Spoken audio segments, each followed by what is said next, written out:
Hello everyone, hello Sir Earl, and we are Group 7. And we are here to discuss our topic entitled Adapter Design Pattern. But before we proceed into our topic, let me introduce myself first. I am Joben Chavez. And I make And I'm Robert A. Marabilla. Okay, so this is our website. You can see the taxi and other kinds of vehicle. So introduction. Today we will be analyzing simple taxi booking website, and let's break down its key features and functionality. But before we proceed in our presentation, let me explain first what is adapter design pattern. So, adapter design pattern is a structural design pattern that allows incompatible interfaces to work together. It acts as a bridge between two objects or systems that otherwise cannot communicate due to difference in their interfaces. The adapter pattern allows you to adapt the interface or of one class to make it compatible with another class without modifying the classes themselves. um so let's proceed to our visual analysis.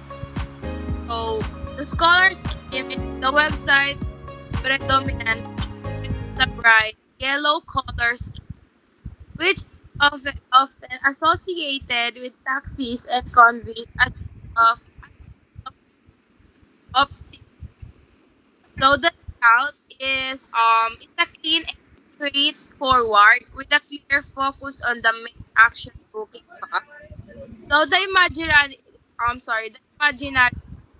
a high quality image of a luxury car is used to highlight the quality of the service. So the functional analysis prominent or book a cab button encourage it up. So the headline emphasized the company's position as the best in the city. So the option in this is three vehicle types are presented. So the sedan, SUV, and the minivan. So each option includes a clear image, price, up now. So booking for a simple form collect essential like of course number, location, date, time, and also the user.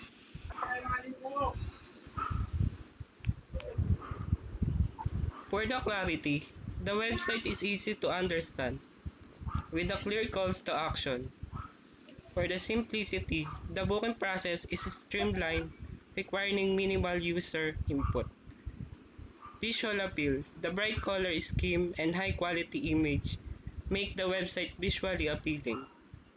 For the areas for improvement, pricing information, while prices are listed for each vehicle type, more detailed pricing information such as base fare, per kilometer charge, and peak hour surcharges could be added.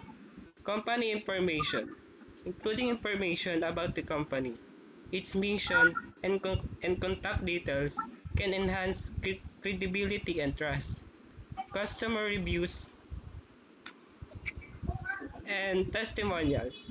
Adding customer reviews can build social proof and reassure potential customers.